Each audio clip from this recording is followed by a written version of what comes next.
ચાલો આજે વાત કરીએ પંડિત દીનદયાળ ઉપાધ્યાય આવાસ યોજના વિશે. જો કોઈનું પોતાનું ઘર બનાવવાનું સપનું હોય તો આ યોજના એમના માટે જ છે. ચાલો એકદમ સરળ ભાષામાં સમજીએ કે આ યોજના શું છે, કોણ એનો લાભ લઈ શકે છે અને કેવી રીતે. જુઓ, પોતાનું ઘર બનાવવું એ કંઈ નાની સૂની વાત નથી, ખરું ને? એ એક મોટો પડકાર છે. કેટલી બધી આર્થિક અને સામાજિક મુશ્કેલીઓ નડતી હોય છે, પણ આ પડકારને પહોંચી વળવા માટે શું કોઈ રસ્તો છે? કોઈ એવી યોજના જે આ સફરને થોડી આસાન બનાવે? જી હા, બિલકુલ છે. અને એ જ યોજના આનો એક સરસ ઉકેલ આપે છે. તો ચાલો હવે આની વિગતોમાં જઈએ.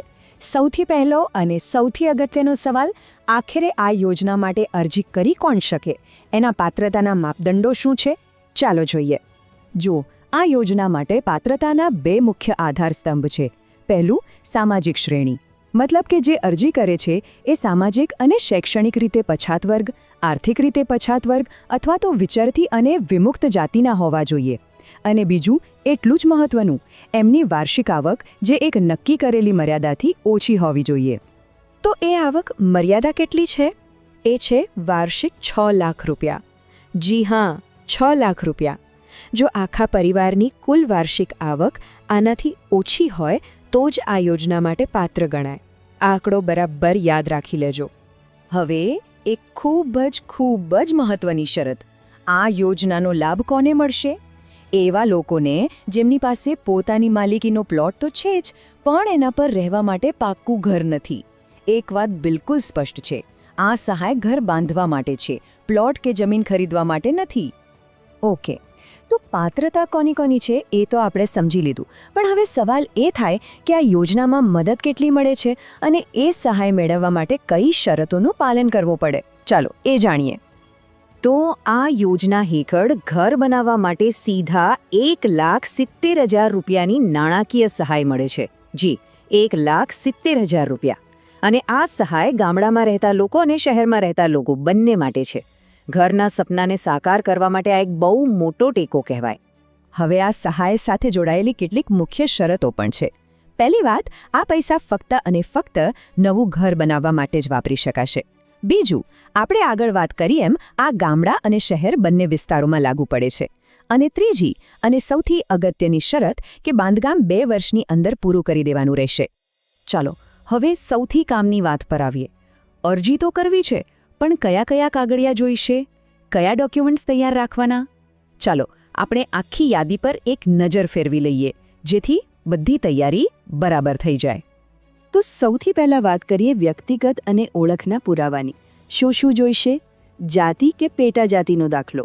હા, પણ જે લોકો આર્થિક પછાત વર્ગમાંથી અરજી કરે છે એમને જાતિનો દાખલો આપવાની જરૂર નથી. પછી જોઈશે આવકનો દાખલો. રહેઠાણનો કોઈ પણ એક પુરાવો, જેમ કે આધાર કાર્ડ કે રેશન કાર્ડ. અરજી કરનારનો ફોટો, અને જો ભણેલા હોય તો લિવિંગ સર્ટિફિકેટ. હવે વાત કરીએ જમીન અને બાંધકામને લગતા ડોક્યુમેન્ટ્સની. આમાં સૌથી પહેલાં તો જમીન પોતાની માલિકીની છે એનો પુરાવો જોઈશે, જેમ કે દસ્તાવેજ. પછી ઘર બાંધવા માટેની જે પરવાનગી હોય એ, અને છેલ્લે જમીનનો જે નકશો હોય એના પર તલાટીની સહી સાથેની એક નકલ જોડવાની રહેશે. આ સિવાય કેટલાક બીજા સરકારી અને ખાસ પ્રમાણપત્રો પણ જોઈશે, જેમ કે તલાટી અથવા તો સર્કલ ઇન્સ્પેક્ટરનું પ્રમાણપત્ર. જો BPL કાર્ડ ધારક હોય તો એનો દાખલો. જો કોઈ વિધવા બેન અરજી કરતા હોય તો એમના પતિના મૃત્યુનો દાખલો.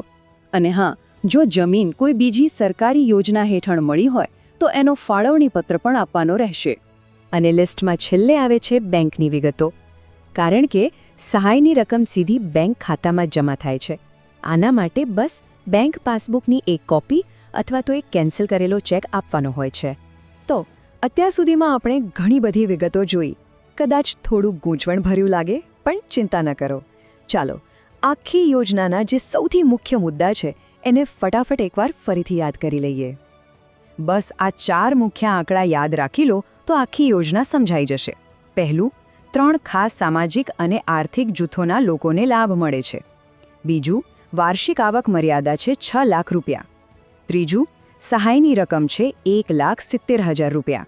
અને ચોથું, ઘર બનાવવા માટેનો સમયગાળો છે 2 વર્ષ. બસ આટલું જ. તો આ હતી પંડિત દીનદયાળ ઉપાધ્યાય આવાસ યોજનાની બધી જ જરૂરી માહિતી. ખરેખર જે લોકો ઘરનું સપનું જોઈ રહ્યા છે એમના માટે આ એક સુવર્ણ તક છે. હવે સવાલ માત્ર એટલો જ છે કે જે લોકો આ યોજના માટે પાત્રતા ધરાવે છે, શું એમની પાસે આ તકનો લાભ લેવા માટેની બધી જ તૈયારીઓ પૂરી છે?